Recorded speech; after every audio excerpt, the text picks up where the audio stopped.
like as somebody who thinks clickbait journalism is broken, journalists annoy the hell out of me. Clickbait journalism's working perfectly.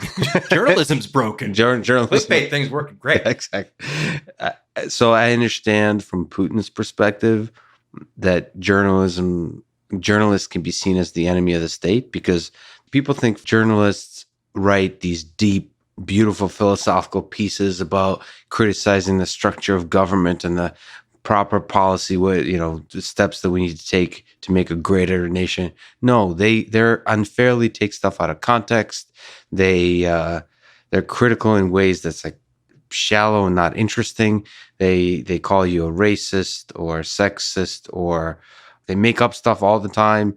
So I can put myself in the mindset of a person that thinks that it is okay to remove that kind of shallow fake news voice from the system.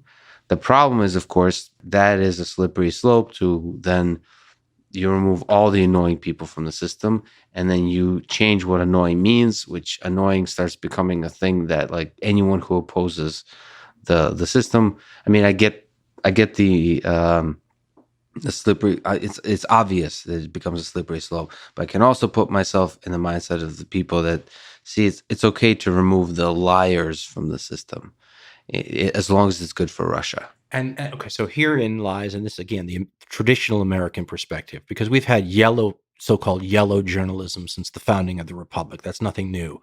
But the problem then comes into play when you remove journalists. Even, it's a broad brush thing, but you remove both the crappy ones who are lying and the ones who are telling the truth too. You're left with simply the approved government journalists, right? The ones who are towing the government's line, in which case the truth as you see it is a different kind of fake news, right? It's the fake news from the government instead of the clickbait news. And oh yeah, maybe truth mixed into all that too in some of the outlets. The problem I always have with our system here in the United States right now is trying to tease the truth out from all the falsehoods. And look, I've got 30 years in journalism. My job used to be to go through, before the internet, all the newspapers and find I used to know all the journalists by name, and I could pick out, who they were. And I have a hard time picking out the truth from the falsehood. So I think constantly, how are people who don't have all this background, who have lives or who are trained in other specialties, how do they do it? But if the government is the only approved outlet for truth, a traditional American and a lot of other traditional societies based on these ideas of the Enlightenment that I talked about earlier would see that as a disaster waiting to happen or a tyranny in progress. Does that make sense? Oh, it totally makes sense. And I would agree with you. I still agree with you. But it is clear that something about the freedom of the press and freedom of speech in today, like literally the last few years with the internet, is changing. And the argument, you could say that the American system of freedom of speech is broken, because here's the belief I grew up on, and I still hold, but I'm starting to be sort of trying to see multiple views on it. My belief was that freedom of speech results in a stable trajectory towards truth always. So like truth will emerge. That was my sort of faith and belief that yeah, there's going to be lies all over the place, but there'll be like a stable thing that is true, that's carried forward to the public. Now it feels like it's possible to go towards a world where nothing is true, where truth is something that groups of people convince themselves of, and there's multiple groups of people, and the idea of some universal truth, I suppose is the better thing, is something that we can no longer exist under. Like some people believe that the Green Bay Packers is the best football team, and some people can think the Patriots, and they deeply believe it to where they call the other groups liars. Now that's fun for sports, that's fun for favorite flavors of ice cream, but they might believe that about science, about the various aspects of politics, various aspects of sort of different policies within the function of our government.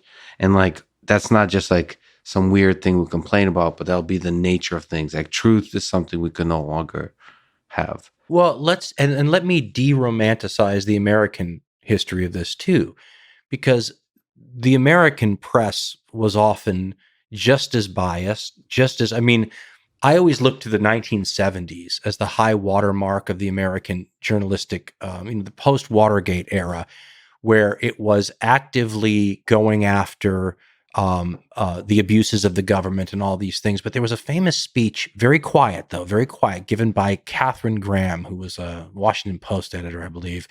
And I actually, somebody sent it to me. We had to get it off of a journalism, like a JSTOR kind of thing. Mhm. And she, at a luncheon, assured that to the government people at the luncheon, don't worry, this is not going to be something that we make a trend. We're not, because the position of the government is still something that was carried. The newspapers were the water, and the newspapers were the big thing up until certainly the late 60s, early 70s. The newspapers were still the water carrier of the government, right? And they were the water carriers of the owners of the newspaper. So let's not pretend there was some angelic, wonderful time. And I'm saying to me, because I was the one who brought it up, let's not pretend there was any super age of truthful journalism and all that. And I mean, you go to the revolutionary period in American history, and it looks every bit as bad as today, right? That's a hopeful message, actually. So things may not be as bad as they look. Well, let's look at it more like a stock market, and that you have fluctuations in the truthfulness or believability of the press. And there are periods where it was higher than other periods. The funny thing about the so-called clickbait era, and I do think it's terrible, but I mean, it resembles earlier eras to me. So I always compare it to when I was a kid growing up, when I thought journalism was as good as it's ever gotten. It was never perfect. But it's also something that you see very rarely in other governments around the world. And there's a reason that journalists are often killed regularly in a lot of countries. And it's because they report on things that the authorities do not want reported on. And I've always thought that that was what journalism should do. But it's got to be truthful. Otherwise, it's just a different kind of propaganda, right?